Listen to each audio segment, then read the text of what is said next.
Welcome back, boils and ghouls. It's time for another one of the greatest stories never told. This time we're going to be tackling a subject that I've been wanting to get to for a long time.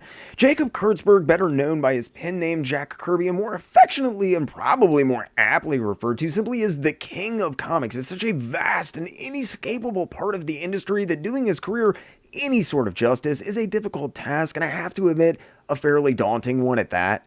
I've wanted to get into Kirby's career for a long time, but I don't want to get too mired down in the he said, she said blame campaigns that seem to make up such a large part of the so-called historical examinations of Jack Kirby's career. That's simply not what this channel is about. It's taken me a while, but I think I've finally found the end I was looking for, and I can't wait to share this with you all. Kirby's work in the comics field is widely known and continues to be researched and documented as thoroughly as possible nearly 30 years after his passing in 1994. While his comics work is well documented, Kirby's later work, his work outside of the industry, remains virtually a mystery to most people. Since I specialize in little-known facts about well-known creators and characters, I thought this would be an opportunity to examine the life and work of one of comics' most inexorable legends through a fairly unique angle. Please bear in mind this series should be in no way construed as a be-all end-all examination of Jack Kirby's work for either Marvel or DC. That's not the purpose of this series, despite the fact that we will be exploring facets of his work for both companies. In this week's episode, unfortunately, we are going to be getting into some of the lesser-known aspects of Kirby's final feuds with Marvel and what motivated his work and mindset during the twilight years of his professional career as he transitioned out of comic books. Rather than attempting some impossibly long, all-encompassing series, I've instead chosen to frame his work at these companies against a story far fewer people are aware of and one that remains surprisingly fairly undocumented. Kirby's work for the proposed film Lord of Light.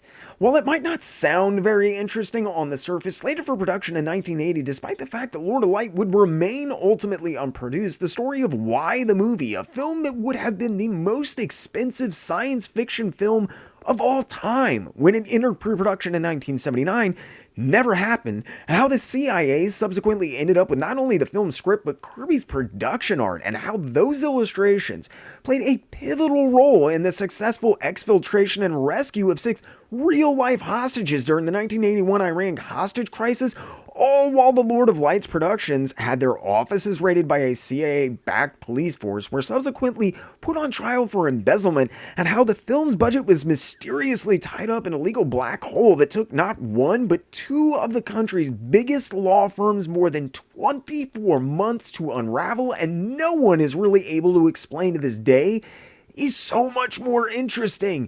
So join me for another one of the greatest stories never told in a tasty tidbit of tawdry industry trivia and another multi-part documentary series I like to call Jack Kirby's CIA Portfolio.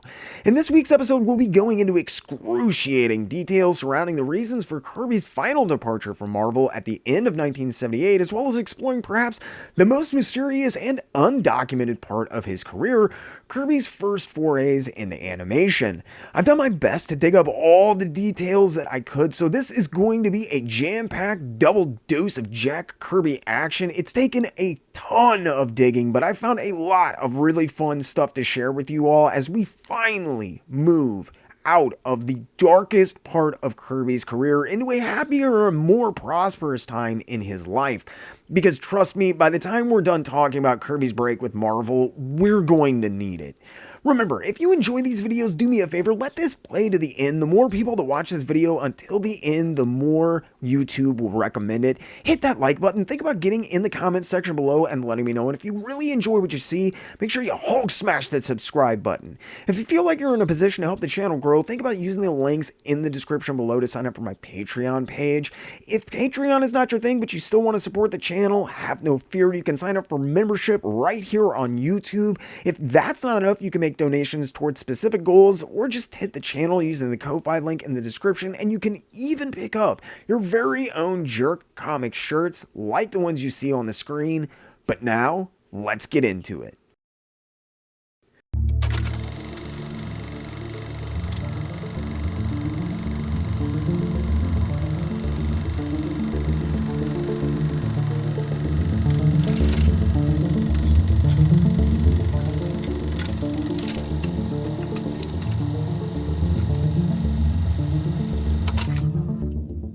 My own personal problems with the man aside, something I'll explain a little bit later, I actually think Jim Shooter gets something of a bad reputation for being basically what he was hired to be.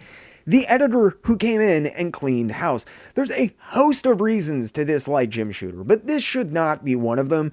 He was doing his job and following orders. Marvel was in disarray by this point, and something had to be done. That being said, Jim Shooter becoming Marvel Comics editor-in-chief would set in motion the final line of events which ensured Jack Kirby would not only never again work for Marvel once his contract expired at the end of 1978, but basically cause his exit from the comics industry altogether, albeit unintentional as it might have been. Throughout the 1970s, as Stan Lee was less and less involved with the comics division and moving into movies and television instead, with his position as a comic book ambassador providing more than enough income so that he didn't really need to write comics anymore, Lee searched for a replacement. Over the coming months and years, there would be a revolving cast of people who took on the position of editor-in-chief. None of them lasted, and more importantly, none of them managed to turn the erratic sales that Marvel was experiencing at the time around either. By the time he accepted, many people believed that it was a cursed position, that anyone who became editor-in-chief would crack under the pressure or get ousted within a few months. However, when an ambitious Jim Shooter took over as editor-in-chief at Marvel in 1978, he put little stock into those beliefs. Shooter knew he had what it took to whip Marvel back into shape. He just needed the power and the permission to do it. An ambitious and generally disagreeable man to work for, in the role of editor especially, Jim Shooter had a reputation that preceded him by this point already. Shooter had clashed with a lot of people during his time as an editor at Marvel prior to taking over as editor-in-chief, and it was evident that if he did take over, there was going to be problems. People did not like Jim Shooter. He was opinionated. He thought he was always right, and if he was editing your book, he was going to do whatever it took to make sure you stuck to his editorial mandates. There were so many people that didn't like him and were already talking about leaving if he was given the position that Roy Thomas actually wrote a letter to Stan Lee begging him not to hire Jim Shooter on as editor-in-chief. Thomas is a lot like Jim Shooter, actually. They're company men, and Roy Thomas had always done what he'd been told, playing his role as the loyal house Roy, as it might be, to Stan Lee. Lee, who obviously felt differently, however, not only hired Jim Shooter, but in a callback to the antics of Funky Flashman, which Jack Kirby so vividly portrayed in Mr. Miracle, he actually gave Jim Shooter a copy of the letter. Thomas wasn't begging Lee to fire him, he just didn't want Jim Shooter as editor-in-chief because he knew there was going to be trouble. I don't just bring this up to make Stan Lee look like a monster or anything, although this was a total dick move on his part, in my opinion. I bring it up because it was clear to anyone paying attention that Stan Lee could have cared less whether people wanted Jim Shooter as editor-in-chief. Lee was intent, and probably under heavy pressure from Perfect Films by this point, to turn the sales on Marvel's books around by 1978.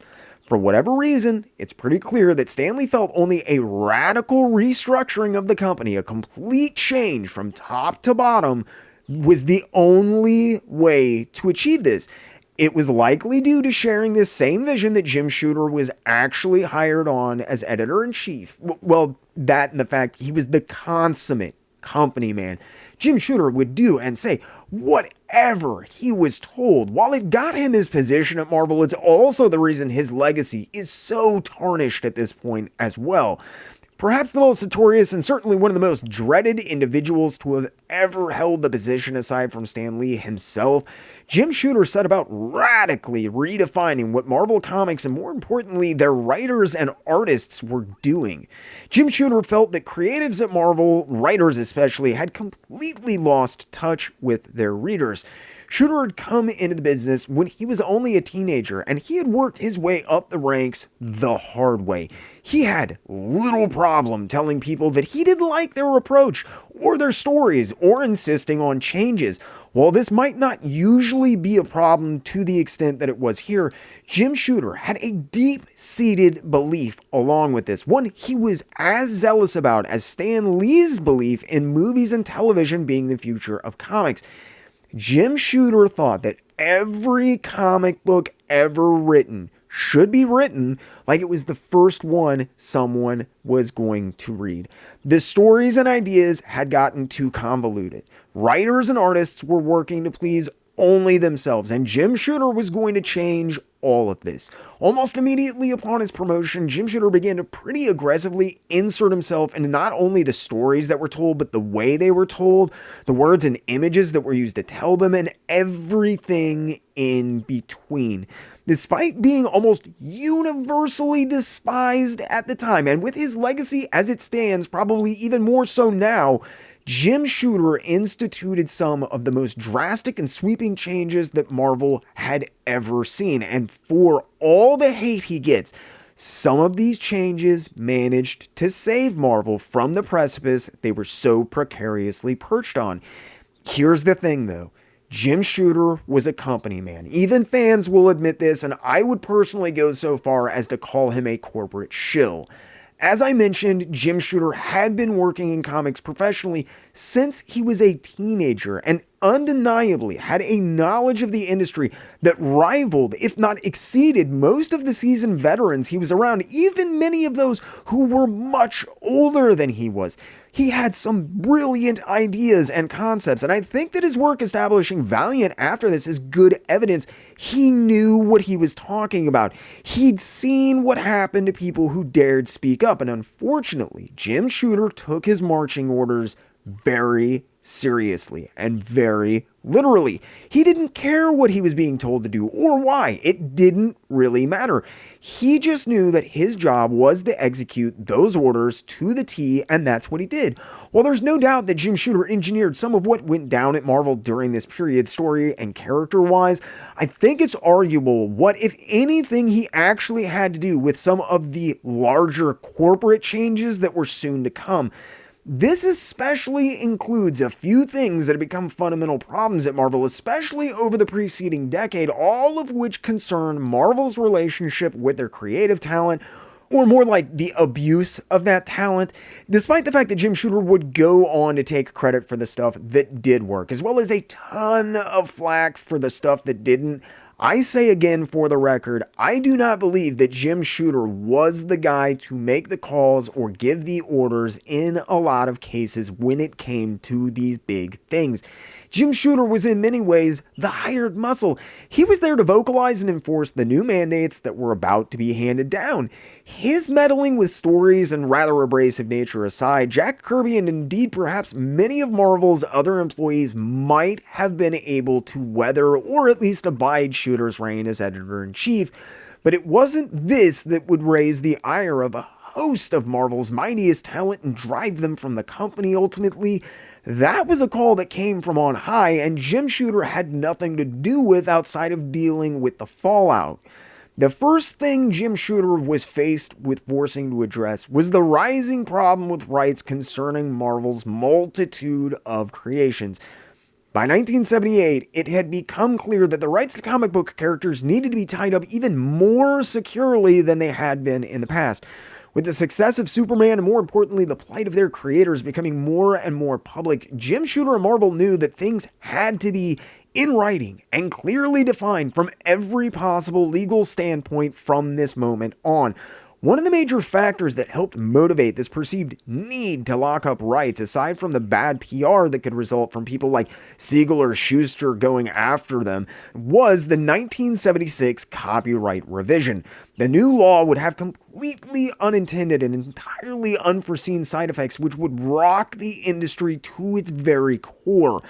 While it had been in the works for nearly a decade and was actually implicitly designed to help creators, specifically individuals like Siegel and Schuster, as well as hamper entertainment juggernauts like Disney from, quote, perverting the intent of the original Copyright Act from 1923, trampling over young, inexperienced creators, commandeering rights and profits for themselves, I don't honestly think anyone who wrote it had anything but good intentions, but it caused a division in the comic book industry that it has never fully recovered from. While it would eventually lead to some of the biggest and most important sweeping changes in comics since they had began over the next decade or so, at the time, it was an absolute horror show. The industry was in free fall. Publishers were threatened, and as a result, they began to increasingly lash out with broad and expansive demands of their employees, and Marvel was no exception.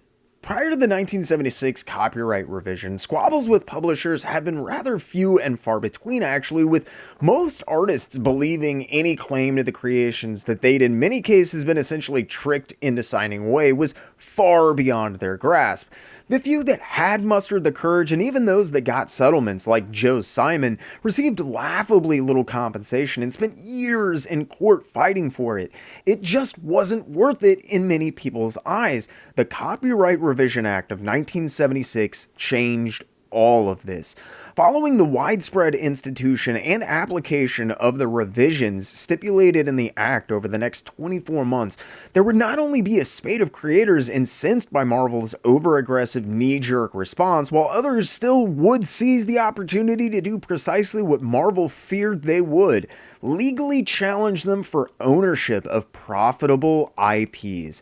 Because creators hadn't specifically signed work-for-hire contracts prior to 1978 in many cases, they were now able to make legal assertions to any and all work that they might actually have done for employers prior to 1976.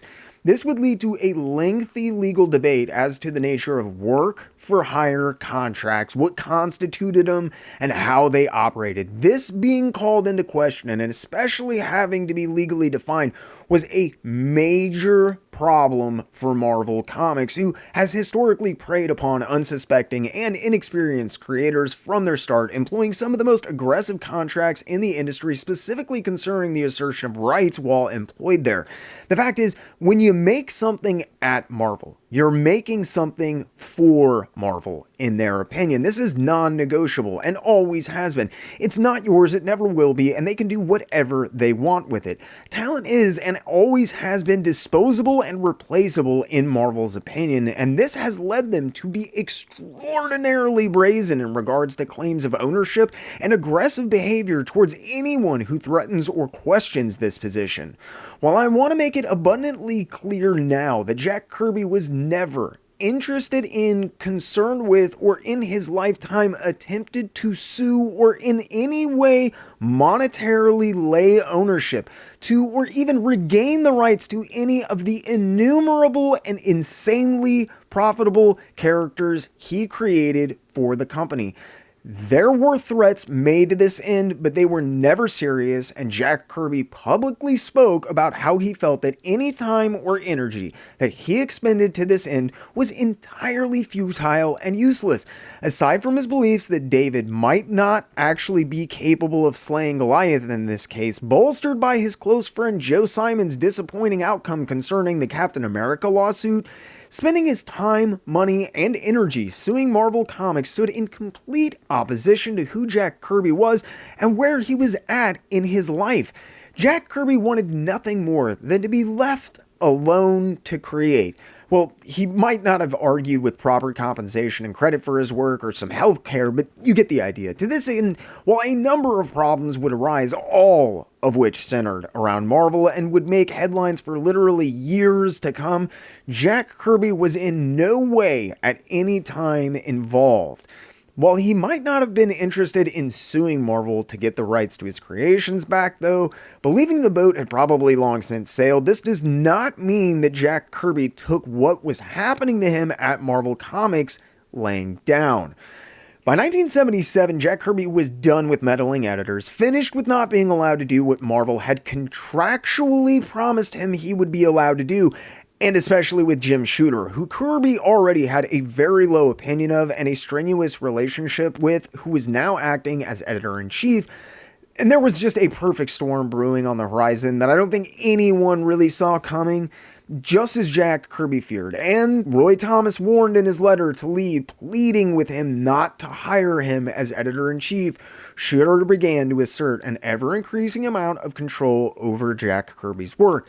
Behind the scenes, while Kirby was supposed to be acting as his own editor and the sole editor on his books at that point, Jim Shooter was incessantly editing and rewriting Kirby's admittedly increasingly stilted dialogue. If the previous few years hadn't been enough dealing with the contemptuous young assistant editor intent on destroying his life and career, Marvel constantly breaching the terms of their contract and getting almost zero help when it came to rectifying this situation, Kirby was being pushed over the edge. For the first time in more than 3.5 decades of almost non-stop work, 10 to 12 hours a day, 6 and 7 days a week, day in, day out, shackled to his drawing board, Jack Kirby was done. Now, with a clear out and an end in sight, Jack Kirby was actually thinking about making a clean break with comics. He'd never had that option before, and once he started receiving offers from Hanna-Barbera and Patty DeFreiling for better paying, lower impact work, Jack Kirby seemed to get a little pep in his step. Jack Kirby seems to have become much less argumentative and acrimonious towards a lot of people, this despite the fact he was still facing daily character assassination and creative ridicule in the workplace. Jack Kirby began to look at the bigger picture and was a lot less mired down in what had happened and what was happening, and began to look at where it was all going again, though. This had been his genius in the past, and it feels like in many ways, despite his less than optimal position here, he started to look at things with a more positive and long-term outlook. This isn't to say that Jack Kirby backed down from Marvel Comics and just acquiesced to what was happening. Far from it. Instead, I mean to say that he seems to have once again found an inner strength that seemed to have been beaten out of him. Still refusing to submit to requests to work on either Thor, Hulk, or the Fantastic Four, it seems Lee was desperate to come up with a way to rescue what was a losing prospect for Marvel. It wasn't a pleasant period for Jack Kirby, but he certainly wasn't doing anything he didn't want to do. He made this clear when they tried to force him on to Captain America, and then again with Black Panther, and everyone knew by this point, with a little more than a year left at the company, Jack Kirby was not backing down. With this in mind, Stan Lee engineered a plan to once again entice Jack Kirby, finally convincing him to produce one last final grand epochal work for the company with Lee as the writer, just like the good old days. With everything we've talked about, all the acrimony and the distrust, you might wonder how Stan Lee imagined he would pull off such a feat. Well, let's just say he had a masterful plan. There were a bevy of reasons presented. The opportunity and possible rewards simply too great for Jack Kirby to pass up, and eventually, despite his better judgment and much protest from Roz on the subject, Jack Kirby finally relented and agreed to do the project. The result would be his final published work for the company, as well as his final collaboration with Stan Lee, Silver Surfer: The Ultimate Cosmic Experience. As I mentioned, the only reason he did the book was the possible opportunities that it presented, and the way that Stan Lee laid them out, it seemed like a pretty generous offer, both in regards to rights and pay. Not only would the pages obviously count against his obligation to Marvel, but they were so intent on producing the graphic novel and having Kirby involved with it, this was one of the few times it felt like Jack Kirby might have actually had some opportunity to negotiate and get a fair deal. At least on paper. While things didn't work out this way, this was the way he got suckered into doing the project, and I do mean suckered because they took Jack Kirby for a ride on this one, even more so than usual. Marvel was selling the rights to more and more of their characters at this point, as well evidenced by facts like the Human Torch being entirely unusable for the proposed new Fantastic Four cartoon. However, while Superman and his creators were mired in legal death traps and unavoidable PR nightmares just waiting to happen, Marvel, on the other hand, could claim entire ownership of their characters via Stan Lee. As upset as Jack Kirby was about the fact that Lee was being increasingly rewarded and publicly heralded as the sole creator of these characters and stories, and despite the fact he'd found working with Lee on the aforementioned new Fantastic Four cartoon absolutely interminable, Jack Kirby was eventually lured into teaming with Lee for one last proposed hurrah while at Marvel Comics in 1978. With all of the trouble in the air regarding the 1976 copyright revision suit, mounting tensions in general between Jack Kirby and Marvel, and the continued editorial interference by a man now responsible for a great deal of the day-to-day operations of Marvel, what could have possibly gotten the battle-weary Kirby to sign, you might wonder? Well, as generous as the offer was in regards to pay, rights retention, and credits, it was the fact that this work was for a proposed film that eventually got Jack Kirby to sign on. Actually, though, this story had a real shot at getting produced, at least according to Stan Lee. Silver Surfer: The Ultimate Cosmic Experience wasn't just going to be a graphic novel, it was also going to operate as the pitch for a film that Lee was trying to get off of the ground, and apparently seemed to be making some decent headway with. If that happened, per their agreement, Jack Kirby would actually get his name in the credits, plus a not-so-small chunk of change. Olivia Newton-John's boyfriend had actually optioned the film, and things seemed to be going well with pre-production. The only problem was there wasn't really a script or a story. This is where Jack Kirby and Stan Lee, of course, would come in. Not only would the Ultimate Cosmic Experience operate as a template for the script for the proposed film, but it would be released in support almost concurrently with the film as well, further bolstering the sales pitch and the film's chance at seeing the light of day. Well, looking at this today, I've no clue how they managed to come up with either the resources or even how they planned to pull off the practical effects that would have been required for the Silver Surfer character. But Stan Lee was always a good salesman. He'd gotten money for pre-production and wisely chosen to channel some of it into another attempt at getting something truly worthy and profitable out of Jack Kirby before he left the company in only a few months' time.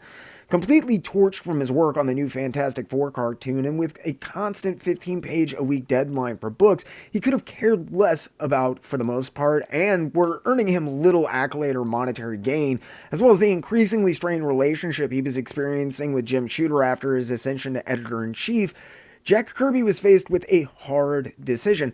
He didn't want to work with Stan Lee. He was definitely still more than a little bit upset about the Silver Surfer character in general as well. On the other hand, Jack Kirby knew this might be his last shot. His work in animation seemed promising, but it paled in comparison to what he could achieve in one fell swoop here if Stan Lee managed to pull this off. So he took the assignment. What would follow was an absolute cluster. While Stan Lee would later describe how pleasant an experience it was, as always claiming credit for coming up with the story premise and then seeing Jack take it home and execute the idea before he then ecstatically wrote in the dialogue for the amazing work, how wonderful it was, how it was like the good old days. Lee is nothing if not an unreliable narrator, however, and Jack Kirby had a dramatically different take on things. Actually, so did Mark Evanier. Evanier shared some infuriating stories on the work, actually, and his as well as Kirby's point of view tell a very different story. Work on the Ultimate Cosmic Experience was exactly like the old days, but in all the wrong ways, and from day one, Kirby had been really upset. Evanier has even shared that it was Jack Kirby, not Stan Lee, who, following a fleeting conversation with Lee about what the aim of the project was, actually plotted the story, sat down at a typewriter, wrote a script, and then penciled it as well, only then sending it off to Lee. According to both Jack Kirby and Mark Evanier, Stan Lee, again like the old days, then decided to entirely change major aspects of the story, which of course required Kirby to redraw 10 pages of art. This was despite the fact that Stan Lee adamantly claimed the story had been his idea to begin with. The pages weren't redrawn because there was anything wrong with the art. They just didn't suit the story that Stan Lee came up with once he saw Kirby's finished work. While it was never spoken out loud, I think one of the major understood agreements here was that Jack Kirby wouldn't be forced to bend to Lee's beck and whim as he had in the past. He had long since passed his threshold of doing extraneous work for him or the publisher, and especially not for free. Despite this, he was again being expected to plot write and draw the story so that Stan Lee could add his patented dialogue to it. This had not been the agreement, and Kirby grew more angry about it as work continued. You have to remember, the 6-year-old Kirby's quota was 15 pages a week, so an added 10 pages was nearly an entire extra week's worth of work that Stan Lee was demanding be entirely redone. And for the record, also, because the pages Stan Lee was demanding be redrawn had been rejected, they wouldn't count towards Kirby's contract quota. 15 pages a week is pretty intense anyway, but 25 pages, and basically half of them for free, that was something Jack Kirby had a hard time abiding by, apparently. What little was left of their working relationship after this was dead. Jack Kirby had his fill of Stan Lee, and this would be the last time he would ever consent to work with him on a project. And I say working relationship specifically because Jack Kirby never once personally attacked or insulted Stan Lee that I know of, a fact which I unsurprisingly cannot say the same about for Stan Lee. Well, I think there's little doubt here that there had been heated debates in the past, and there were certainly disagreements prior to this. As Mark Evanier recalls, following Stan Lee's art revisions, Jack Kirby hit the ceiling. Livid, he apparently called Lee personally, and they had a series of screaming matches about the changes. Jack Kirby said that they had fit perfectly with the story he'd written, and Lee should accommodate his dialogue to fit the story for a change. Lee was immovable on this subject, which I think was likely due to his being extremely intent on seeing that these changes were made so that he could make an easier to sell story for the proposed film that it was going to spawn. Lee had chosen, and I say that because I don't believe Jack Kirby would have ever suggested it himself, that they retell the classic Galactus trilogy for the ultimate cosmic experience, but with one twist. Because the rights were an absolute mess, and they either didn't have complete access to the roster of characters or didn't want to tie any more of them up in a single project than they had to, Lee suggested that they rewrite the entire story to simply exclude the Fantastic Four like they had with the Human Torch on the new Fantastic Four cartoon. Yeah, I know, and yes, it's as half-baked an idea as you might imagine. I mean, even the prospects of getting a Silver Surfer film into production in 1978 were dubious, to say the least. While I don't believe Jack Kirby was very enthused with the idea to begin with, he'd gotten involved because of high hopes, again because I think Lee probably sold it to him on this premise that it would actually see production. This would ensure Kirby's name in the credits of the film as well as a handsome payday. This obviously never happened, and Jack Kirby found himself doing much of the same stuff that had so utterly frustrated him to the point of leaving Marvel to begin with in the first place. He didn't like the way they were working, he didn't particularly like the story, and he sure as heck didn't like working with Stan Lee. He'd done his best to avoid the Fantastic Four, but not once, but twice Lee had managed to coerce the reluctant artist into working on the property, if indirectly in the second case. Following Lee's request for changes and the added work, as well as what seems to have been regular screaming matches over the phone concerning the story and the art, Jack Kirby was anxious to be done with the entire thing. In the face of these heated exchanges, Kirby eventually relented and made the requested changes, producing the 10 replacement pages and eagerly handed them in to Lee, both happy to be done with the entire thing and hopeful that he would soon be seeing his name on the silver screen and a decent payout as a result. Obviously, the film fizzled out, the book took longer than anticipated to produce, and Kirby was left once again to wait out the end of his tenure at Marvel. The entire thing had been a terrible experience for Jack Kirby, and if this wasn't enough, just as he was wrapping up work on the book and eagerly anticipating the finish of his contractual time there, Marvel threw down the gauntlet about creator rights in 1978. While likely already doomed from the onset, Marvel's reaction to the 1976 Copyright Revision Act and Silver Surfer: The Ultimate Cosmic Experience, the nasty part of which unbelievably wasn't over by a long shot. Together, these events would ensure that Jack Kirby wasn't just done with Marvel when his contract expired in 1978. He was done with comics. Things were about to get ugly. Again. Kirby's experiences working on the Silver Surfer, the Ultimate Cosmic Experience, coincidentally billed as Marvel's first graphic novel when it did finally see a release in November of 1978, were fresh in his mind and reminded him far too much of how things had gone down in the past. Along with Shooter's continued editorial interference and the hostile work environment he was surrounded by at Marvel, it definitely soured him on working with them in the future. I don't think he was going to sign anything with the company following the past few years anyways, and if the Ultimate Cosmic Experience didn't ensure this fact, the bitter and eventually public dispute that was to follow definitely did. While in the past he had been called Jack the Hack behind his back, as I mentioned in the previous episode, by this point there were literally pages of Jack Kirby's work pinned up all over the Marvel offices, making fun of his writing and art covered in pejoratives. It was clear that his time in the industry had come and gone. Unlike times past when Kirby had felt trapped and cornered in the field, he now had an out. There was a light at the end of the tunnel, and all he had to do was weather out the rest of 1978 at Marvel, and he was home free. Jack Kirby had open offers from not one, but both animation studios he'd done work for on the new Fantastic Four series, both of which had fallen in love with the additional pitch packets and presentation pieces they'd commissioned following that work.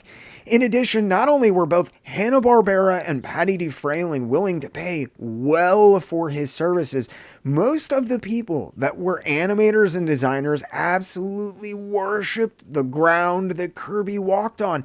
Many people at both companies directly used Kirby's work as reference and inspiration. He was one of their biggest influences, and they were ecstatic to have him around, and they treated him as such. All of this was wonderful, but perhaps most importantly to Jack Kirby at this time in his life, the job offer included health care as well. For Kirby, who'd had some pretty severe health scares already, including a heart attack and a bad car wreck, both of which he concealed from his employers and worked through out of fear he might be fired if he failed to meet his deadlines or his employers discovered his condition. And to be fair, given their past, I don't know if he was wrong. Healthcare was a big deal. The cut in the workload and increase in pay didn't hurt either, and I think there was likely little comics could have done to compete with these offers. We would never find out though, because on Jack Kirby's way out the door, Jim Shooter once and for all sealed the deal between him and Marvel with not one but two of the most widely publicized and highly scrutinized events in the industry of all time. As I mentioned, starting with the release of the Christopher Reeve Superman film, rights had become an increasingly difficult to navigate elephant in the room when it came to trying to peddle Marvel's properties, despite or perhaps in the face of the fact that Superman proved they could be highly lucrative and didn't necessarily have to appeal only to the niche audiences of pre-existing comic book readers. I keep talking about the negative press surrounding the creators of Superman and the entire PR nightmare that ensued when people find out how deplorably Jerry Siegel and Joel Shuster have been treated. What I've failed to point out in much detail is how people became aware of this. The mistreatment of Siegel and Shuster was a legend among those in the industry, a warning for all of those foolhardy enough to go into business with the big two or trust anyone in the industry too much.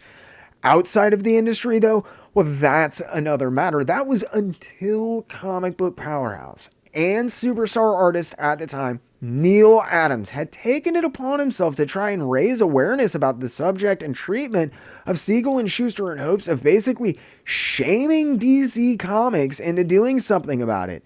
The inordinate amounts of money the Superman film was making were all over headlines across the nation, and when people were shown how little his creators had been paid and how difficult their life had been, how they'd been treated by the company and men that they'd helped make so inanely rich, well, fans were none too pleased. Most people didn't take comics seriously, but even those outside of comics realized how unfair what had taken place was. This was one of the first major blows for creator rights and bringing the plight of comic book professionals into the minds of people outside the publishing industry. It was a major step in raising awareness about the treatment of the individuals who had created the characters, which had increasingly begun to spring up in movies, television shows, cartoons, and anywhere else that you can possibly begin to conceive of.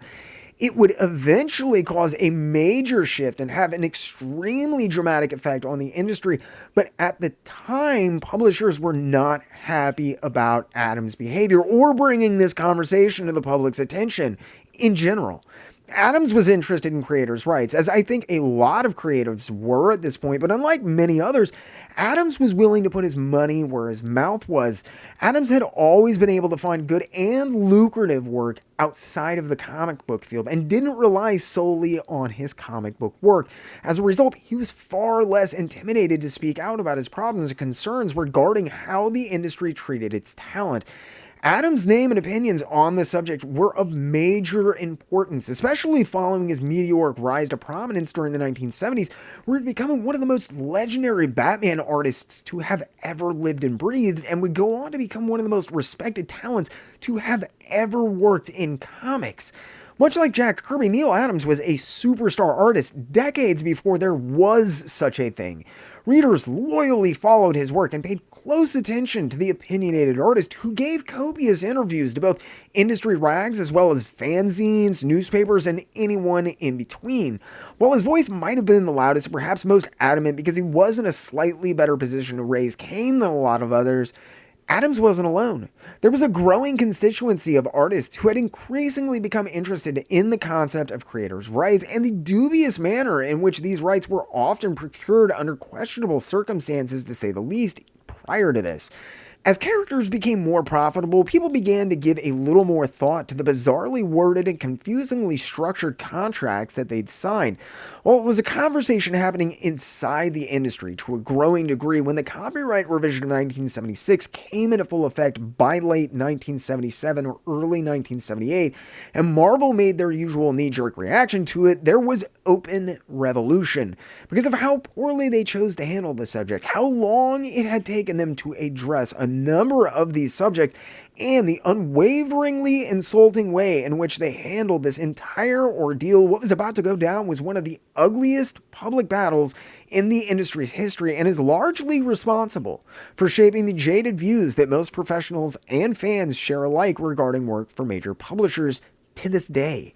In the interest of covering their butts and trying to clearly wrap up the rights to everything that anyone who had ever worked at the company created and hadn't already explicitly signed away, Marvel issued a derisive and decidedly one-sided mandate which would cause a fissure in the industry and give the entire industry a black eye that's still healing.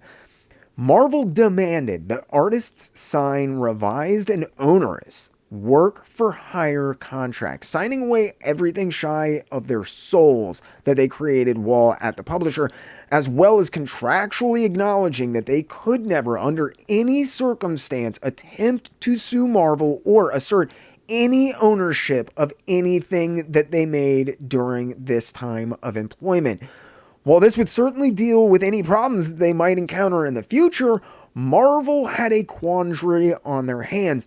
The vast majority of their most profitable and well-known creations had been created during the 1960s, leaving them seemingly open for litigation and claims of ownership under the newly revised laws.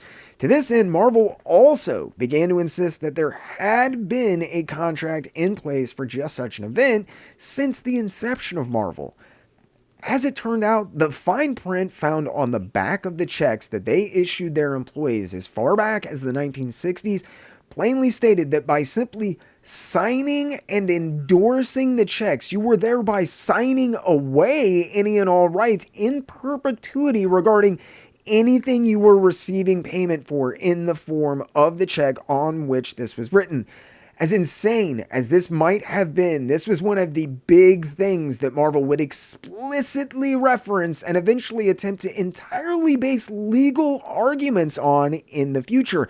In fact, it was these ludicrous claims employed in the lawsuits that followed which would eventually raise the ire of the woman instrumental in writing much of the 1976 Copyright Revision Act, a revision which she wrote and was intended to prevent precisely this set of circumstances. Young or struggling artists being pressured into, or worse yet, tricked or otherwise nefariously coerced into signing away the rights to their profitable creations to more powerful, knowledgeable, and manipulative companies who then profited untold amounts while the creatives were left with next to nothing. That would be years later, though. At this point in 1978, Neal Adams, Mike Ploog, Jack Kirby, and a host of others were fed up. When Marvel demanded that they sign the new, even more one-sided agreements, Neal Adams, Mike Ploog, Jack Kirby, and others decided that they had finally had enough. While this on its own might not have been such an earth-shattering event, the fact that this received wide and decidedly creative-favored media coverage ensured that it most certainly became as big a deal as it did. Gary Groth always seemed to be an ardent Jack Kirby fan and supporter. This teamed with the fact it genuinely feels like Groth simply seems to enjoy a good fight from time to time, led the Comics Journal, who were one of the only widely distributed, most certainly among the most respected comic book-based news publications at that point, to cover the unfolding events in what became nearly a monthly column by the end of this entire protracted and painful affair. Fan or not, Groth seems to have taken Marvel's slight of Kirby particularly bad, and it oftentimes felt like Groth actually took it personally, like it was a slight against him or something. I don't mean to imply that there shouldn't have been coverage on the subject. There should. There should have been more. What I mean is that Groth had no horse in the race, and the perspicacity that he began becoming involved with this situation is particularly interesting in retrospect, at least to me.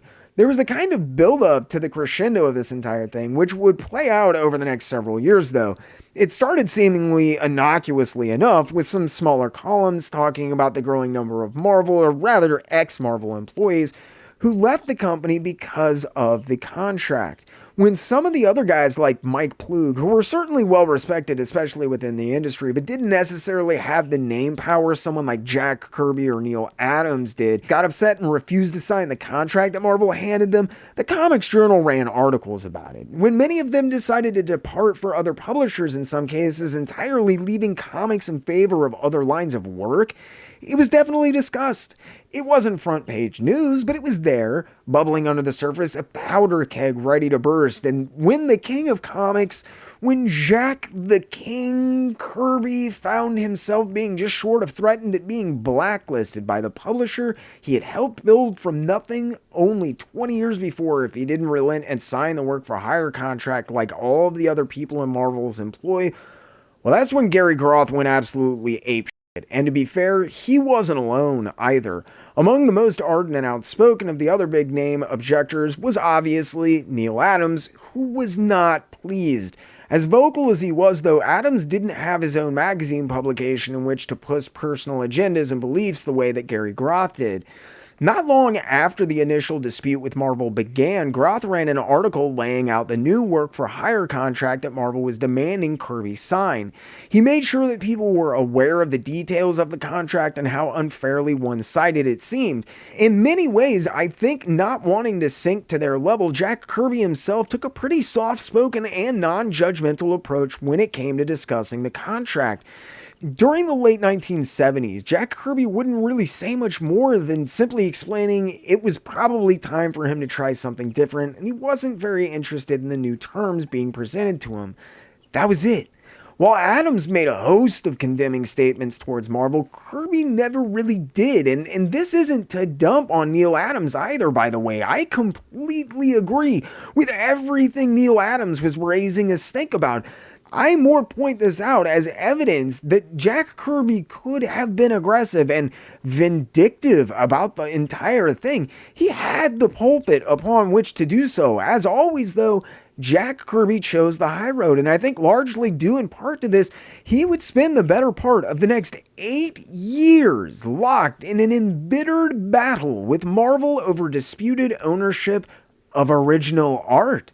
Despite Kirby's humility and obvious lack of interest in engaging Marvel in regards to the work for hire contract at the time in 1978 and 1979, to Groth, and I think many fans that happened upon the story in the pages of the Comics Journal, this was an absolute affront on so many levels, and many, like Groth, refused to stand idly by while it happened. Fan outcry and a growing sense of resentment from many longtime readers towards Marvel, which would build to a fevered pitch over the more than next half-decade, would prove instrumental in the sweeping reforms and concessions that Marvel would have to make when it came to many of their company policies.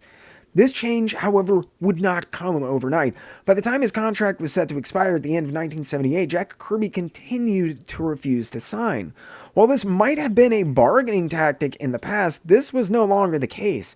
Incensed at his refusal to sign the paperwork, Marvel completely stopped playing ball with Jack Kirby just prior to his contract expiring. There were threats that he would never be allowed to work with Marvel again in the future if he didn't sign, as well as others. With better job offers which promised steadier work, and with people who actually respected and gave a crap about his work, Jack Kirby reciprocated in kind. If Marvel and Kirby had problems prior to the 1978 disagreement over the work for hire contract, there is no way of describing what it was like after that. With neither side willing to give, Jack Kirby and Marvel were playing a game of chicken, and neither one of them had any intention of hitting the brakes or swerving out of the way. The collision that was about to happen wasn't anything surprising, though.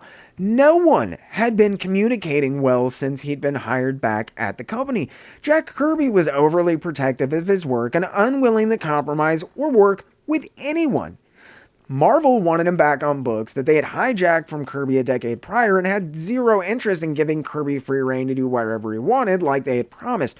For a host of reasons, Jack Kirby had no intention of re-signing with Marvel. The past 3 years have been nothing short of excruciating, and as things appeared to be going from bad to worse with the new work for hire agreement, Jack Kirby had little interest in remaining on what he saw as a sinking ship. Even if Kirby had been, I don't know if Marvel was interested in renewing his contract either. As we've talked about, Jack Kirby hadn't been the only one who wasn't happy with the relationship. Marvel was never very impressed with any aspects of the work that he created during this short 3-year window back at the company.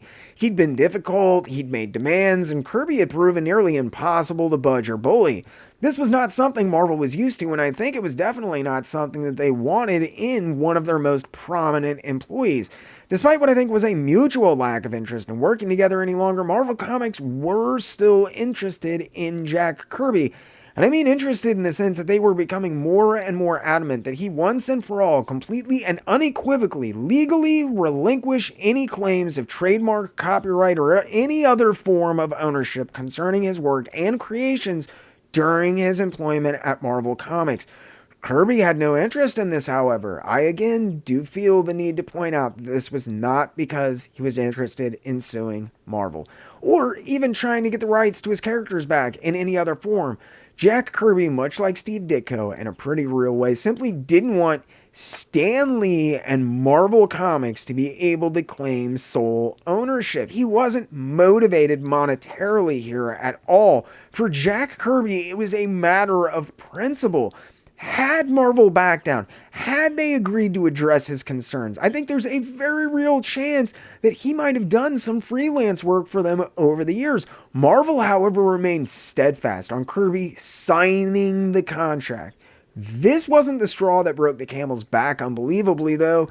These were business negotiations. Kirby was no stranger to negotiation, and I don't think he would have taken it personally to the point of never working for Marvel again if they'd been able to resolve their differences. However, once again, Kirby's beloved Silver Surfer was who really sealed the deal and killed any hope that there might have ever been for a continued working relationship between Jack Kirby, Marvel Comics, and especially Stan Lee. Just as all of the contractual problems were starting to hit the proverbial fan, Silver Surfer, the Ultimate Cosmic Experience, was simultaneously being prepped for release. When initial proofs came back from the company, Kirby, who I might add had remained almost entirely nonplussed and seemed numbly indifferent to the contract issue, that is outside of the fact he wouldn't sign it in a million years, went berserk.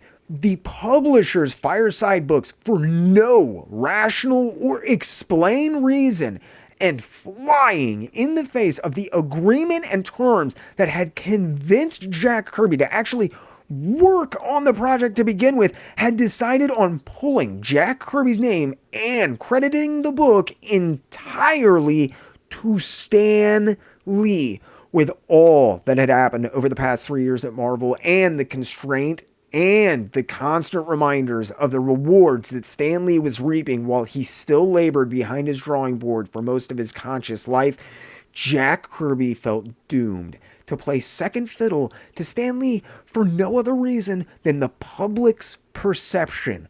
While I highly doubt he planned on coming back to the company for a few reasons, I think that this was the last straw. Upon seeing his name taken off of the comic that he had done in order to get his name into the credits of the movie that was supposed to be based off of it and sold using his name, a painful realization came crashing down on him. While he would never hang up his pencil, and Jack Kirby continued to work to an almost staggering degree for years afterwards, he was leaving comic books. While he'd been pretty sure he was done, now he knew it. With nothing left to lose and completely irate at the situation for only the second time that I know of in nearly 4 decades in the industry, Jack Kirby threatened to get his lawyer involved if the credits weren't fixed. As you can imagine, and is often the case when you get lawyers involved, there was a nasty back and forth that took place following this. While never widely documented, this undoubtedly created an even more strained and acrimonious relationship between the already unagreeable parties. While I'm not entirely sure what, if any, real argument that Fireside presented as far as leaving Kirby's name off of the book, Kirby wasn't the only credit they'd chosen to tamper with. The anchor on the Ultimate Cosmic Experience also went uncredited, much to his dismay, I might add.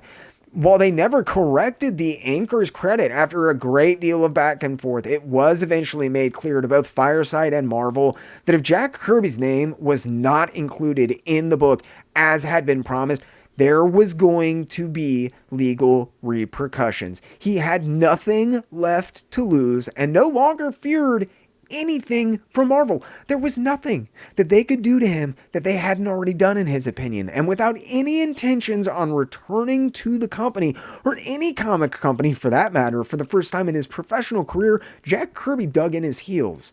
And he dug them in good. He was immovable on the subject of getting proper credit on this book, as he had been promised that he would, as an explicit aspect of why he should even consider working on the project of the Silver Surfer, the Ultimate Cosmic Experience. He'd gone through hell working on the book, once again finding himself teamed with Stan Lee, who he had zero interest in working with, or even for by this time. And there had been some pretty serious fights that took place over the months that it took to complete, fights that even Mark Evanier noted were significantly more aggressive than their disagreements in the past.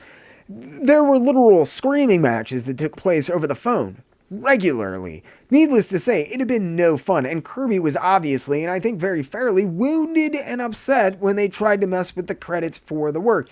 It had been difficult, time-consuming, and probably the last nail in the coffin for any hopes of collaboration between Lee and Kirby directly in the future as well. I feel like it should also point out here for the record, Stan Lee had extended an offer to Jack Kirby regarding credits in the same way he had Steve Ditko when Ditko had become so insistent on the subject.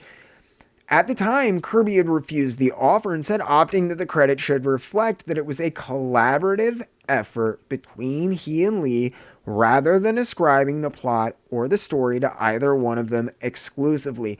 I don't point this fact out to muddy the waters or confuse you. Jack Kirby wanted credit, but he wanted it to be credit for work he'd done. on his own. If he shared that task with someone else, he felt that should be reflected. This is to say that Jack Kirby was extremely literal when it came to the way he felt the credits should be done in comic books, very much like Steve Ditko.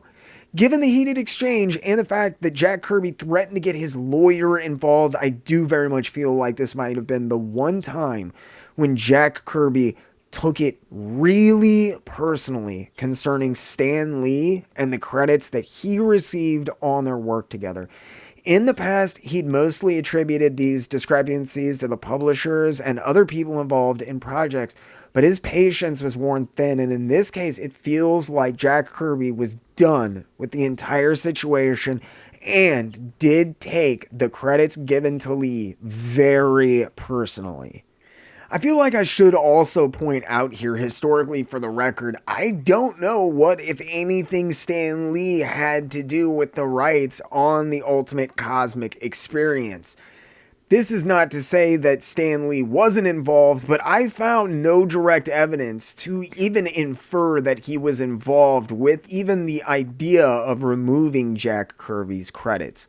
Marvel and Fireside did eventually relent, and Jack Kirby's name was reinserted into its proper place in the book's credits prior to publication. Kirby had technically won the fight, but it all felt so meaningless by this point. It was just another scuffle and a never-ending list of frighteningly similar situations strung across countless decades, employers, and publishers. Kirby had finally won one, though. It hadn't been easy, but he had won, and rather than be upset about it, or even allowing it to be a catalyst to light a fire under his butt to work on reclaiming other credits that might have rightfully belonged to him as well, like, say, co-creator credits on basically all of Marvel's classic roster of characters, this could have been the beginning of a long and arduous uphill battle in taking back what was his, but instead it feels like he took the difficulties surrounding the Ultimate Cosmic Experience as the final sign. Kirby was nothing if not a pragmatist, and he'd had the energy to ensure he received proper credit in this instant. But this was an endemic problem, one that kept popping up over and over for him. It was evident this was never going to change in any real way. It didn't matter how famous he got, how in demand he was, what anyone promised. Someone was going to try and find a way to take advantage of him. He simply didn't have the energy or the inclination to keep up with it like he had in the past. A past in which he'd never had much luck either. For Jack Kirby, the whole Silver Surfer rights snafu, the fact his contractual obligation to the company was up, and the fact Marvel was now trying to get him to sign an even more laughable contract than the 1969 Captain America settlement in order to even be considered for further work with them, was the out that he'd been looking for. There were bigger and brighter pastures, and he was eager to explore them.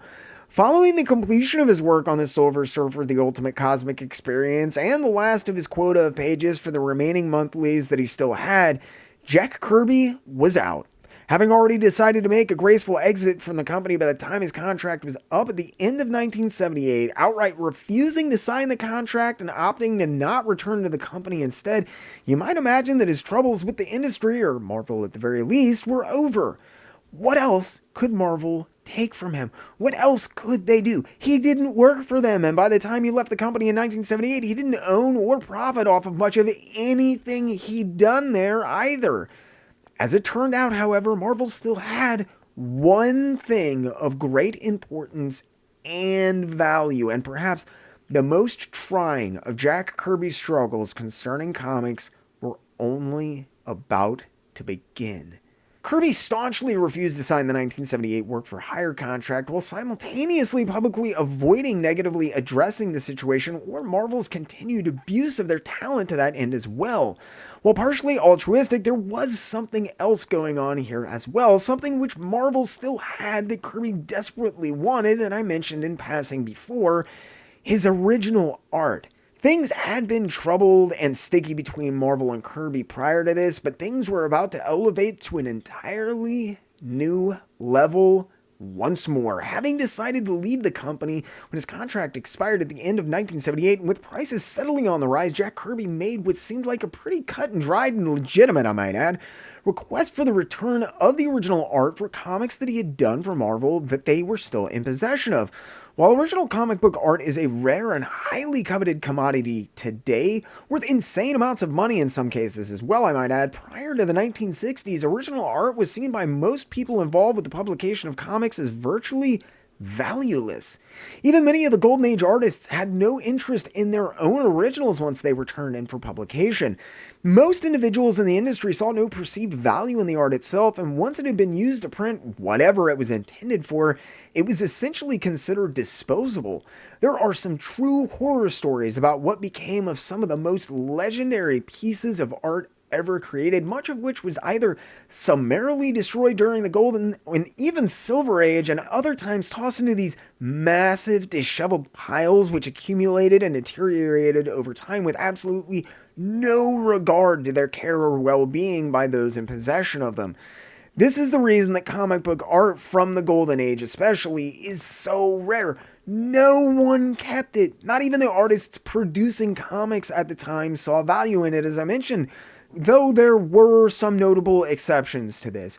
A few people, Jerry Robinson in particular, who was responsible for rescuing a great deal of the most iconic and treasured pieces of Golden Age art still known to exist, knew the art was significant enough or just liked it enough that they felt it was worth saving. This minute group of individuals managed to save only a fraction of work from incinerators and other forms of complete destruction for a time, and it wasn't until the 1960s that people began to pay closer attention to the situation. Throughout the 60s and 70s, as the price tags on this stuff was starting to rise and there was an obvious market for the work emerging, with notable dealers and collectors setting up vast and extensive networks to buy and sell original comic book art, eventually was enough to land original art on publisher and creators' radars in a serious way, and this caused a problem for publishers in a number of regards. Likely most problematic was that artists were starting to ask for their original art back when publishers were done with it for publication. There were questions of the division of art between collaborators who had been involved with the issue, who actually owned what, and as a result, there had to be some sort of system put into place to handle it. While this was a massive undertaking for Marvel, DC had actually been returning art to creators for a number of years by 1978.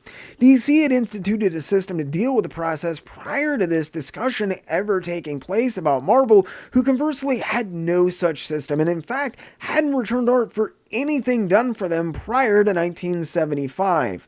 The return of art for work post-1975 is an entirely different debacle, which would go on to cause a fair deal of controversy itself, but it was the massive body of work that Kirby had created for the company prior to 1975 that was of most interest and concern here, so that's what I'm going to focus on.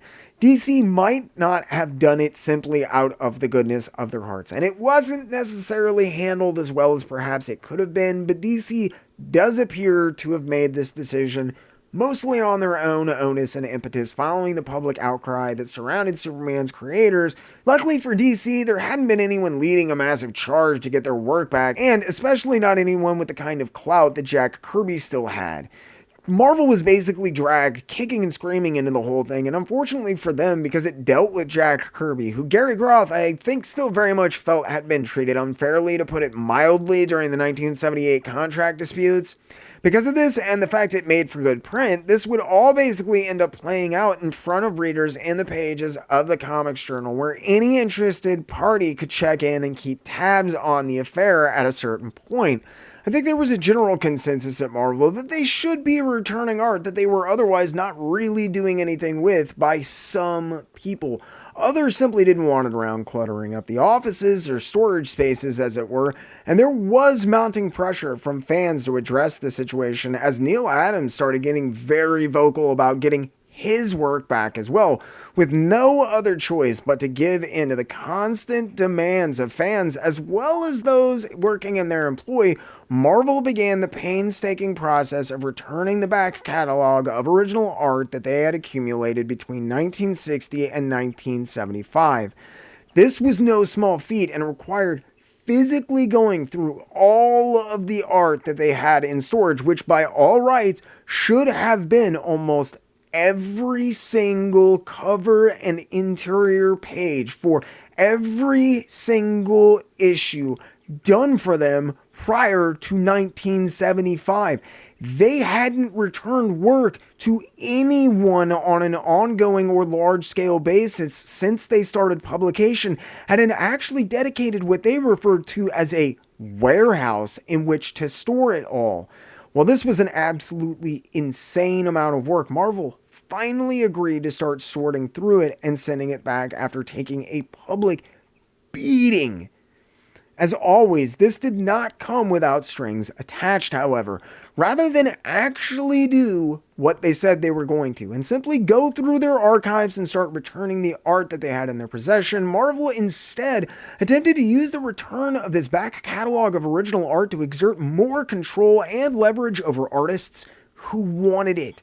This movement was publicly spearheaded by Jim Shooter and spun by Marvel as an altruistic and deep-seated belief that the art should be returned to its rightful owners, but nothing could have been further from the truth, and the entire ordeal would be rife with blatant untruths, a lot of excuses, and drug out over such a protracted period of time that it feels a lot like Marvel was simply trying to wear down their opposition, giving them endless excuses and returning fractions of what they should have been. If you're curious what Marvel was doing with art prior to this, the deplorable state in which they were stored, and what happened to it while it was still in their possession, I highly recommend giving my Great Marvel Art Heist documentary a watch. Because I've gone into it in a fair amount of detail there, I won't be going into an inordinate amount of overlapping detail here. However, that being said, that particular piece was centered around Steve Ditko, and in particular what became of his Spider-Man art. With that in mind, as well as that I did mention Jack Kirby only passingly in that video, I'm going to be focusing on the public battle for Kirby's art, what he eventually managed to get back, and the fact that this played out over a period of years, almost all entirely documented without falter in the pages of the comics journal starting at a certain point. Perhaps the most clear evidence of Marvel's attempted manipulation of the situation and those involved with it was that even if you did manage to get your art back from Marvel, it was all but a moot point, at least for Jack Kirby. I'll get into specifics here in a second, but in order to be even eligible to get your original art back, provided Marvel was able to find any of it in the ramshackle shed that they had referred to as a warehouse, everyone had to sign another ludicrous contract, which once again relinquished rights to their work. However, in this case, as well as the rights issue, this new agreement included a few other caveats as well regarding the original artwork you were getting back. Whereas Steve Ditko was fairly uninterested, never really fought to get his art back, and that being a kind of non sequitur in the previous documentary, this was not the case for many others involved in the fight for the return of Marvel's hodgepodge of still existent artwork produced for the company between 1960 and 1975, especially not Jack Kirby. Marvel had rather oddly insisted on the retention of art since the beginning, claiming to have it all locked away safely in a warehouse where it was carefully cataloged and stored for reasons that they never really elaborated on, but few people questioned at the time. This claim of having the art carefully stored, cataloged, and archived was a complete lie, though. When initial inquiries and examinations were undertaken in order to catalog what Marvel still had in their possession, what they discovered was shocking. The warehouse, as Marvel had claimed it to be, was actually an oversized and extremely dilapidated storage unit located in an extraordinarily dangerous part of town. Irene Vartanoff, the poor soul responsible for having to initially go through and painstakingly take stock of what was still there, spoke about regularly carrying a weapon with her because she was horrified every time there was a knock at the door or someone passed by. More alarming than the fact that this warehouse had turned out to be a storage unit, or where it was located, however, was the state of the art that was contained therein. Much of the art had been seemingly initially deposited into the storage unit in a fairly well-organized system of manila envelopes clearly marked with the issues, and in some cases even the artist who had done the art for the pages inside. Upon opening them and examining what was actually inside, though, it became clear that something was amiss almost immediately. There weren't just a few pages or even some issues missing. Much of the work had simply disappeared. And I'm not just talking about random issues or covers either. This was the important stuff. Work like the entirety of Amazing Fantasy 15. Much of Kirby's earliest and best work, and almost all of the covers for the first 38 plus issues of The Amazing Spider-Man, along with a laundry list of his other materials. The collection hadn't been ransacked, it had been cherry-picked. While the amount of people that would have had access is extremely limited, and fewer still would be those that knew precisely what to look for, the culprit or culprits which made off with this historic work, much of which had found and would continue to find its way onto the open market over the years, have never been identified. There's two schools of thought as to who precisely ripped off all of this historic art, but I was not able to find enough evidence in either case to empirically say I agree with either story, though. While the person or persons responsible remain unidentified, as Jack Kirby was confronted at conventions with more and more of these stolen pieces, he became insistent on getting his work back from Marvel. Eventually, Kirby, Neil Adams, and Gary Groth, along with a host of other comic professionals and fans alike, would unite to successfully berate Marvel publicly into submission until they were forced to remit and return the art, or at least what was left of it. This process would take the better part of the next 8 years to accomplish, though, and even then, Kirby was only returned a fraction of the work that he did. This wasn't solely due to the state of disarray that Marvel's archives were in either, though. Just like in the past, when given an ultimatum in the form of a confrontational contract that Marvel again was demanding that he sign, Jack Kirby was having none of it.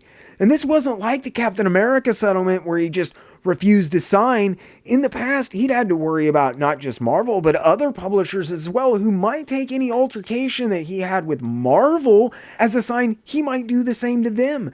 That was no longer the case, however, and Jack Kirby was finally free to fight for what was his, and fight he did, because the contract that artists were expected to sign for the return of their art was abhorrent. Obviously, I think a big part of the reason that Marvel handled this so poorly is because of the stolen artwork that they had claimed to still be in possession of for years, admitting they'd insisted on keeping the original art and then hadn't even been bothered to properly store or safeguard it against theft by their own people was embarrassing. The biggest impediment to the return of art, however, wasn't that they were just embarrassed or anything like that. As I've said a few times, Marvel was not doing this voluntarily. Unlike DC, who handled the situation infinitely better, Marvel corporate and many of those responsible for the art's actual return didn't feel like they had a responsibility to give the work back. The truth of the situation is that Marvel were only doing this, and begrudgingly at that, because DC were making them look like monsters in comparison. DC admittedly had started this practice as an extremely obvious attempt to rid themselves of the reputation for their deplorable treatment of their talent, which they had earned as a result of the Superman rights situation going public just prior to the first Christopher Reeve film blowing up. That being said, DC began returning art back in 1976 voluntarily, and this included anything that they still happened to be in possession of, not just work produced for current projects. Also, the return of art at DC wasn't just a policy or a mandate or an attempt. This was explicitly laid out in their contracts. There was a clear delineation when it came to the ownership of the actual art in question at DC for basically anyone and everyone involved with any given title. DC in no way, shape, or form at any point during its creation or afterwards made any claims or assertions of ownerships regarding the physical art. The images were produced for DC in order to be utilized as pages or covers for a comic or whatever. In DC's opinion, and this is something they put into writing in their contracts, this is what they had paid for, the pages or the cover that was printed, not the actual art itself. This is important, and remember this. In addition to the clear and explicit statement that your art would be returned to you once DC was finished using it for whatever purpose it had been created for, almost unbelievably, and again, I think quite clearly in a sort of penance for Siegel and Schuster, they went so far that if DC lost the original before it was returned, they agreed to not only pay the artist the equivalent of that page rate again as recompense, but offer the safe return of the art in question if it was eventually discovered at a later date after the payment had been made. Not only would they return the art in this case, but the artist was still allowed to keep the extra pay that they had received because DC had been the ones responsible for misplacing the original art in the first place, and it was their bad, not the artist's. If this sounds almost too good to be true, let me tell you, this was unprecedented. While it might have been new territory, and it might not have been necessarily motivated from the greatest of places, just from the latter two stipulations regarding missing artwork, I'm guessing DC had a much better handle on this situation once they instituted the policy change and had a better grasp on what they did and didn't have in their archives than Marvel ever did. This may have been due to them being just more organized from the start about it, or it could have been that DC had a much wider breadth of time to deal with the situation and didn't have artists and fans breathing down their necks the entire time. Regardless of the why, DC was setting pace and Marvel was struggling to keep up, failing at nearly every impasse with artists and other employees, which would eventually result in a mass exodus from the company by many longtime jobbers. DC's stance on original artwork, again, was in the contract you signed when you joined the company. It was clearly spelled out and defined. On top of this, they had agreed to start dispensing the old art that they had in their archives to artists as they returned new art, and it was discovered and cataloged completely voluntarily without anyone else bringing it up. Marvel was basically the exact opposite. I don't know how much of the older material that DC ever managed to dig up and return, but I do know that there was a lot of Marvel's biggest and best material missing. Again, though, I went into that in a lot more detail previously, so make sure to check out the Great Marvel Art Heist episode for details if you're curious about that. While Jack Kirby received what was promised to him as per the 1975 agreement by Marvel to return current art, this wasn't without problems either. Enraged that Kirby still not only refused to work with them, but eventually that he refused to sign the agreement to get his old art back, he was making a public stink about it, and certain individuals set about rigging a system by which to steal Kirby's best pages from him.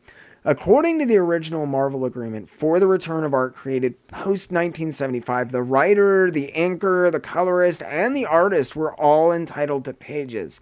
While this would eventually be done away with, it was often used as a way to snag pages from Jack Kirby during this period, despite the ungrateful creator who had dared to challenge them. Marvel would send pages to the inkers and the colorists and the writers and the letterers, everyone else involved before Jack Kirby, allowing them to pick and sending Jack Kirby the leftovers. There's a lot of people who have stipulated over the years that Jim Shooter engineered, or at the very least enabled this to happen.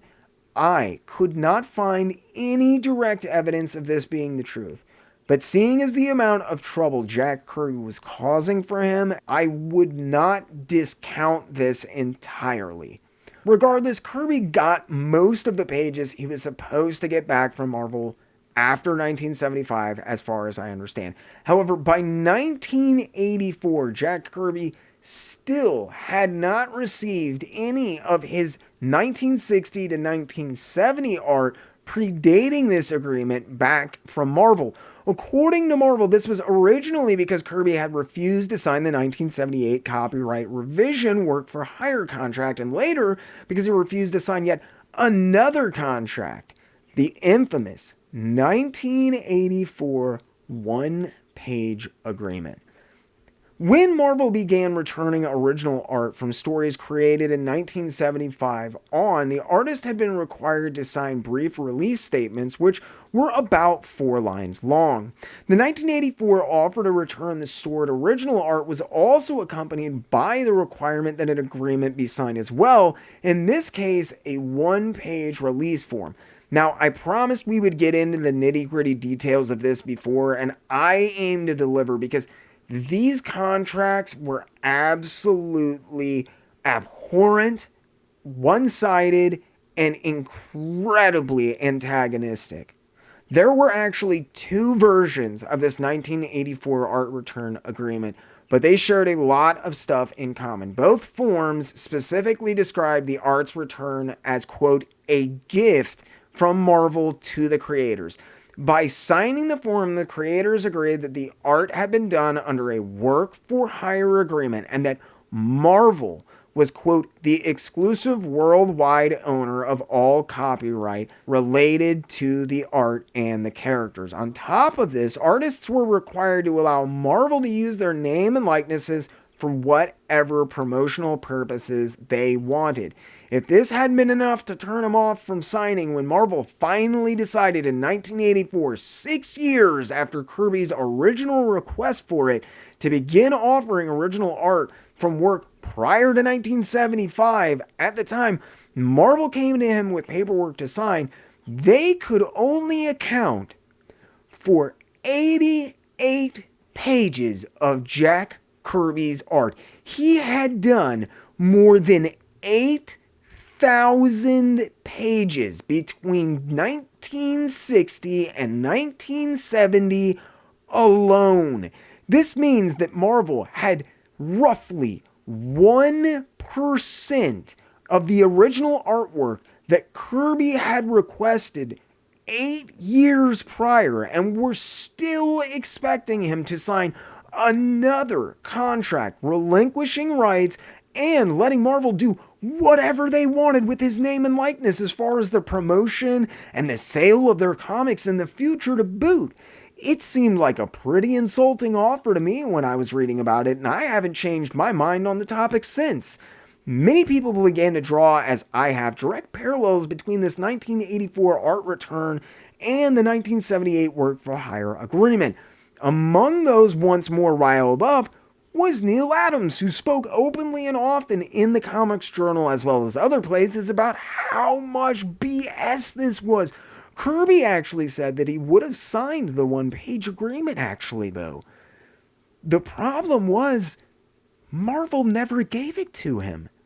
Rather than the simple one-page agreement that every single other artist was required to sign to get their work back, which, while being insulting and entirely one-sided, was fairly simply worded and succinct, they sent Jack Kirby a 4-page agreement he was required to sign.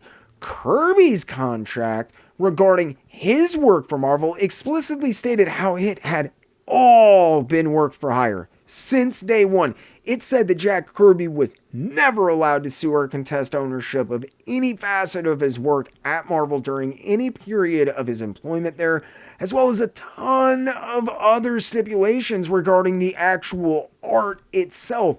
I think probably the most interesting thing of all of this is that whereas the one-page form offered creators, quote, the original physical artwork, Kirby's form read differently, only granting Kirby, quote, physical custody of the specific portion of the original artwork.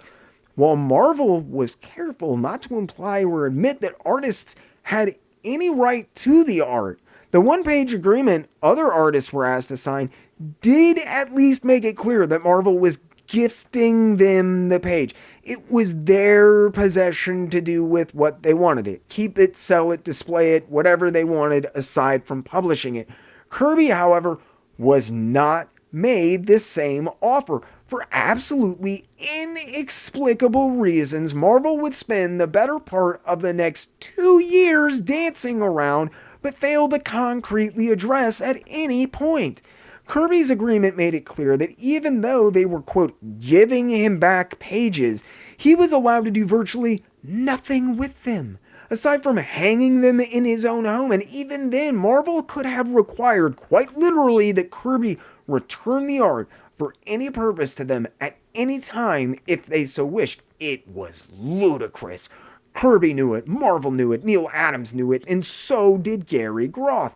The actual verbiage of the contract said of Kirby's work, quote, "The artist agrees that it will make no copies or reproductions of the artwork or any portion thereof in any manner, that it will prepare no other artwork or material based upon, derived from, or utilizing the artwork, that it will not publicly exhibit or display any portion of the artwork without Marvel's advance written permission, and that it will not commercially exploit or attempt to exploit the artwork or any material based upon, derived from, or utilizing the artwork in any manner or media, that it will not permit, license, or assist anyone else in doing any of the foregoing." This means that according to the agreement that Marvel wanted Jack Kirby to sign, that not only was he not allowed to sell it, not only did he not even actually own it, but that he was forbidden from so much as publicly displaying his own art. Well, they had used enough technical jargon here to make it seem like Jack Kirby could sell his art.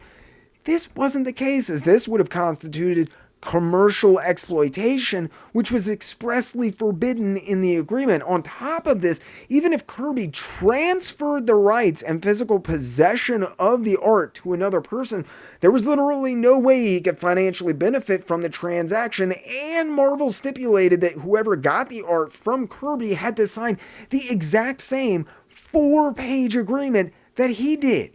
The reason given for these stipulations in the beginning was that Marvel had to have constant access to the art in case they ever, quote, decided they needed it. This is actually directly addressed in the agreement. Quote, "Upon Marvel's request with reasonable advance notice, the artist will grant access to Marvel or to Marvel's designated representatives to make copies of the portion of the artwork in the custody of the artist if Marvel so needs or desires such copies in connection with its business or the business of its licensees." The artwork was also subject to, quote, "revision and modification at Marvel's discretion," according to this contract, even once Kirby got it back.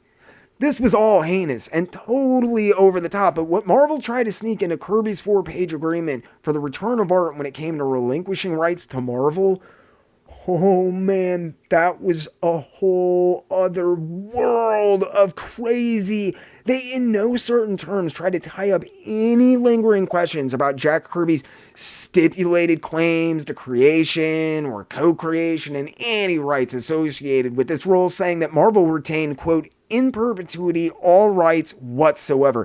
They didn't stop there, though. Marvel actually tried to get Kirby to agree to the following, quote, "To the extent, if any, that all copyright rights and all related rights in and to the artwork are not owned by Marvel, as provided above by operation of law, the artist hereby irrevocably grants, conveys, transfers, and assigns its entire worldwide right, title, and interest therein to Marvel." To be clear, what Marvel is saying here is that Jack Kirby was being required to sign away any credit to rights that he might have had. They are literally saying that by agreeing to take back these 88 pages of the more than 8,000 that he created, he was fully signing away and relinquishing any and all rights to every single penstroke thought and note that he'd made for 10 years with the company.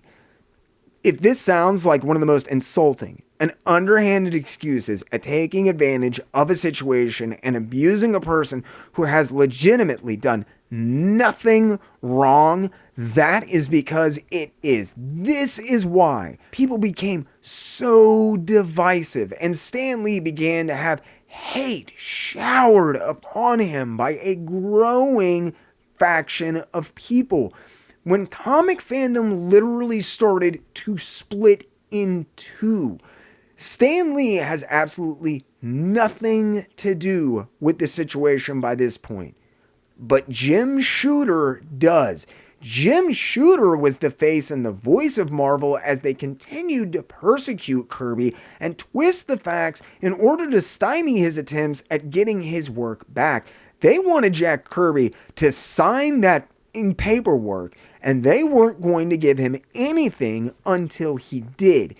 Now, before anyone gets upset that I keep singling out Jim Shooter, you need to understand he was at the very least complicit in one of the biggest screw jobs in comic book history. This is the attempted Canadian screw job in comics, and I say this in all seriousness. We're talking about some of the most important, most iconic, and most valuable pop culture art ever produced. And Marvel refused to even give Kirby a serious list of what they had. Let me explain.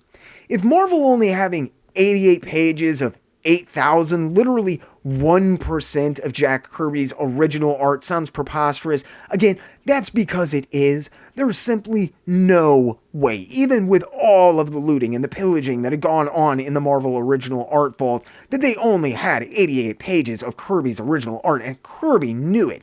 By August of 1984, frustrated and trying to cut through their crap, he even tried to call Marvel on their bluff, at one point offering to physically send another person from his own employ to help Marvel take a, quote, more accurate catalog of what they had. Shooter quickly, shot this idea down, all pun intended. In a letter to Kirby a few months later, in January of 1985, Shooter explained that it would be, quote, unfair to single out Kirby's artwork in such a way. This is in the face of Marvel and Jim Shooter giving Jack Kirby, and only Jack Kirby, a 4-page versus a sparsely worded 1-page agreement. It was a joke, and as time pressed on, people caught on. Even staunch supporters of Marvel, who thought Kirby was blowing things out of proportion, were starting to take notice by the summer of 1985, and the entirety of comics fandom, who almost all had one thing in common, a love of Jack Kirby, started to turn on Marvel, and there was a growing outcry, largely tied to the coverage by the Comics Journal, that Kirby's art be returned to him and the 4-page agreement be amended. Marvel continued to refuse to even work with Jack Kirby on the subject, however, only furthering their reputation as bullies. Groth began to push the envelope, calling Marvel and Shooter, quote, heartless, and going on to dedicate an entire issue of the Comics Journal to the grave injustice that Jack Kirby was being forced to endure, an issue in which DC sent in an open letter shaming Marvel. Kirby at one point actually referred to Marvel as acting like, quote, thugs, and called them grabbers, saying, quote, they'll grab a copyright, they'll grab a drawing, they'll grab a script, they're grabbers. That's their policy. While unusually brutal for Kirby's more upbeat verbiage, it's hard to argue with him. Marvel had obviously singled him out, and they were straight up lying about how much art they had. It was a PR snafu, the likes of which Marvel had literally never seen. Jim Shooter and the other higher-up mucky mucks at Marvel found themselves inside of a veritable storm as 1985 pressed on, and they continued to deny Kirby access to even the small amount of art that they claimed to be in possession of. And if you're saying there's no way Marvel was lying about what they had, here's some food for thought. Now, I went into this in more detail in the Great Marvel Art Heist, but the return of art as gifts served a dual purpose for Marvel, even outside of trying to repair whatever damage they could to the cracked veneer of their once sterling reputation. Marvel was neither claiming ownership nor denying ownership of the pages, and the actual intent of the strangely worded, quote, gift portion was made in an effort to make it clear that Marvel owned the original art and was giving it back, but that they also didn't own that original art and had never made any claims to it in any sort of monetary sense. Confused yet? Well, around this time, as more people started poking around into comics and there was more exposure falling on the industry, it was discovered that if publishers claimed ownership of the original art in this sense, that they weren't just paying the artist to make a page for publication and then returning it, but paying them for that physical piece of art and then retaining ownership of it because of a perceived value there, well, they would have to pay taxes on it. For major publishers, especially those that had, say, a decade and a half of work that they had refused to return to artists, this was a big problem. DC may have seen this coming, and this might have actually been another big reason that they decided to start not only returning current art, but jettisoning their back catalog of art when they did as well. Regardless, this is most definitely the reason Marvel started doing as such, but even then they tried to use it as leverage to get more control and assert dominance over the creators again. As things reached a fever pitch, the Comics Journal coverage continued, and people were turning on Marvel left and right. Vice President Michael Z. Hobson directly addressed the issue in July of 1986, saying, quote, Marvel has long been willing to give Mr. Kirby such artwork in accordance with its artwork return policy. In fact, Marvel returned hundreds of pages of artwork to Mr. Kirby under its artwork return policy during its last period of employment between 1976 and 1978, and Mr. Kirby signed all release forms submitted to him at that time. Since that time, however, Mr. Kirby has refused to acknowledge Marvel's ownership of the underlying copyright in the artwork remaining in Marvel's possession, and Jack Kirby alone has made adverse ownership claims to some of the underlying characters, which Marvel is presently publishing. These ownership claims by Jack Kirby were made despite the fact that Jack Kirby previously entered into several agreements with Marvel in which he acknowledged Marvel's proprietary rights in the artwork and underlying characters, and for which Mr. Kirby was fully paid by Marvel. Marvel nevertheless received a series of letters from Mr. Kirby's attorneys during the past 4 years asserting claims of copyright ownership. As a result of this correspondence, Marvel insisted that in order for Mr. Kirby to receive the artwork earmarked for him, Mr. Kirby would have to sign a longer, more detailed release than the release given to other artists. Mr. Kirby refused to do this, and the matter has been at a standstill. Let me be clear here. Jack Kirby never threatened to sue Marvel. Not at this time. There had been one instance during the Silver Surfer Ultimate Cosmic Experience where Jack Kirby had made offhanded remarks about how he could sue their tails off in regards to character rights if he wanted to. Kirby was also becoming increasingly vocal in interviews and public appearances about clarifying his role in the creation of Marvel's characters, though. He wasn't aggressive about it until Marvel started trying to bully him around, but as they grew more hostile, Kirby retaliated with quotes about how Marvel were thugs and how he'd come up with basically every one of their biggest characters alone in his basement. It was the truth, but it didn't help Kirby's case with Marvel, and I think that Jim Shooter and others were absolutely infuriated that Jack Kirby would have the unmitigated gall to not only drag this into the public view to begin with, but insist on painting them out to be the bad guys somehow. The problem was, they were the bad guys. Marvel was trying to bully and coerce Jack Kirby, a man they had done similar things to a million times in the past, once again into signing another agreement and being done with him once and for all this time. Jack Kirby might have been tired of comics. He might have been getting older, and he might not have been as quick-witted as he once was, but the fight wasn't gone out of him yet. There was still fire in Kirby's soul. He quickly publicly clarified that he would happily sign something saying he wouldn't sue Marvel, and that he didn't have, nor had he ever had, any intentions of doing so. Kirby insisted that he just wanted his art back and that the agreement they'd sent him was unfair and didn't even give him the art he was asking, so he wouldn't sign it. He again invited Marvel to at least try to work with him. Marvel, taking an absolute beating over the entire situation, was eager to resolve the situation however they could by this point. Kirby said that he would sign the one-page agreement, but he would only do that if Marvel identified the art that they had in their possession and would be returned to him. Things seemed to be heading towards a resolution, and the San Diego Comic-Con of 1986 would be the hosting ground for the first meeting between Jack Kirby and Jim Shooter, ostensibly a representative of Marvel Comics at this point on their behalf since the entire thing began. Shooter was called over to a table by Jim Starlin where Kirby was at. Kirby apparently told Shooter that they were going to, quote, stand firm, according to Roz, who said it was a brief discussion, to put it lightly. Later that same day, during a panel, Gary Groth went off on Marvel Comics. He hammered on them, claiming they owed Jack Kirby his art back, compensation for the artwork that had been stolen or lost, credit for his creations, and most important and damningly, an apology.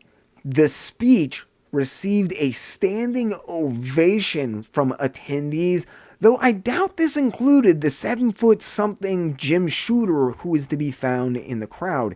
Shooter stuck around after the panel was done to clarify Marvel's position, and if you're wondering why I'm talking about all of this in such detail, a lot of people have asked me what my problem with Jim Shooter is. Well, this is it.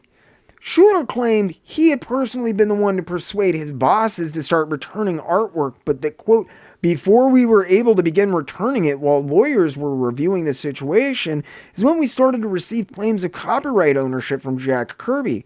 The claims of copyright ownership that came in and the way the demands were made it very difficult to return artwork because any return of artwork, the way the demands were phrased, would be a tactic admission of guilt.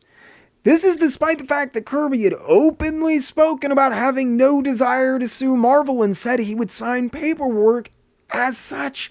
He thought it was a waste of his time, energy, and money. It was a losing proposition, no matter how you cut it to him, and Jack Kirby had only ever insinuated that Marvel's claims of ownerships might be open to some interesting debate after they continued to push and bully him after stealing his credit on an actual comic book where that had been part of the contractual reason he agreed to do it.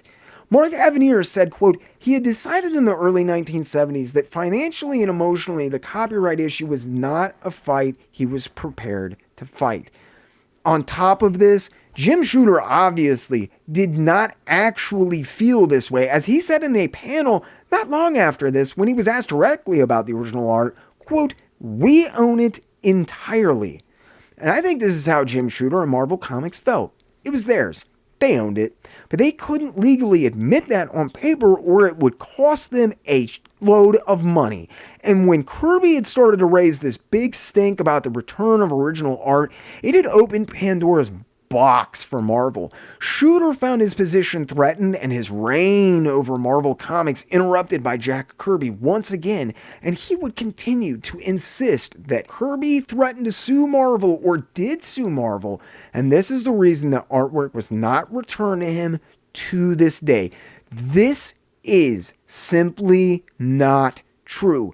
There is no empirical evidence to back up these claims. It was inconceivably low then, and the last in a series of desperate gambits that Jim Shooter and Marvel were making in order to get out of their situation, which they had in fact caused. In May of 1987, Marvel finally caved. It had been 3 years and Jack Kirby showed no signs of relenting. He obviously was not going to back down, and Marvel needed to be done with the entire thing before the powder keg fully erupted, and there was basically open revolt. Kirby was once again becoming comic book royalty, a champion of the people, and Marvel didn't want or need this crap hanging over their head throughout the turbulent period of newsstand direct market transitions and other utter upheaval in the industry. It's never been fully revealed what exactly Marvel changed, but Kirby's lawyer would go on to say, quote, Jack got just about everything he wanted. Kirby not only got Marvel to drop the demand that he was to sign the 4-page agreement, but they ended up going so far as to amend the 1-page agreement for him. Finally, after years of embittered disputes and some of the ugliest fights that had been seen in the industry since the Golden Age, Jack Kirby signed the amended agreement and Marvel returned his art. It turns out Jack Kirby was right, and there was this site more than 88 pages though. All in all, Marvel returned right around 1,900 pages of the roughly 8,000 he did for the company between 1960 and 1970. Less than 25%. Technically, Kirby had won. He'd gotten his art back, but it had taken him literally years. Considering that he was unemployable in the comic field during and after all of this, you might wonder how the artist was supporting himself. Well, as it turned out, his move into animation had proven quite successful.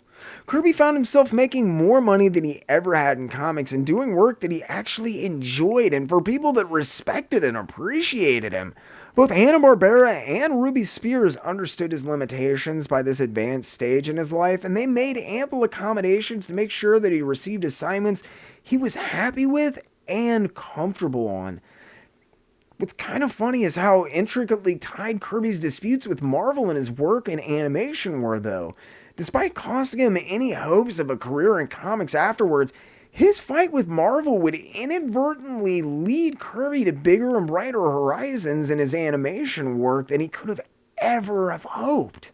Remember, if you enjoy these videos, do me a favor, let this video play until the end. The more people that watch until the end of this video, the more YouTube will promote it. Don't forget to hit that like button and think about getting in the comment section below and letting me know either. If you really enjoy what you see, make sure you Hulk smash that subscribe button. If you feel like you're in a position to help the channel grow, think about using the link in the description below to sign up for my Patreon page. For as little as $3 a month, you get access to tons of behind the scenes posts, exclusive content like uncut interviews, early access to material, merchandise discount codes, and you can even get your name in the credits. If Patreon is not your thing, but you still want to support the channel, have no fear. You can sign up for membership right here on YouTube. Just hit the little join button and select the tier and perks that fit you best. If that's not enough, you can even make one-time donations towards specific goals or just tip the channel using the Ko-Fi link in the descriptions. And you can even pick up your very own JerkComic shirts like the ones you see on the screen now. As always, this documentary was made possible by the Jerk Broadcasting System, as well as generous grants from the Patreon, YouTube, and other contributors you see on the screen. I'd also like to personally thank my loyal Wednesday Warriors, Channel 10, Chasen, Clinton Salvini, Mike Dolan, Lynn Sinnette, Jay Rainwater, Super Chasen, and Mike Dolan again. Thanks as always for sticking with me. I hope you all enjoyed, maybe even learned something, and as always, I really, truly, and honestly ask only two things. Keep hitting those local shops, and keep reading comics.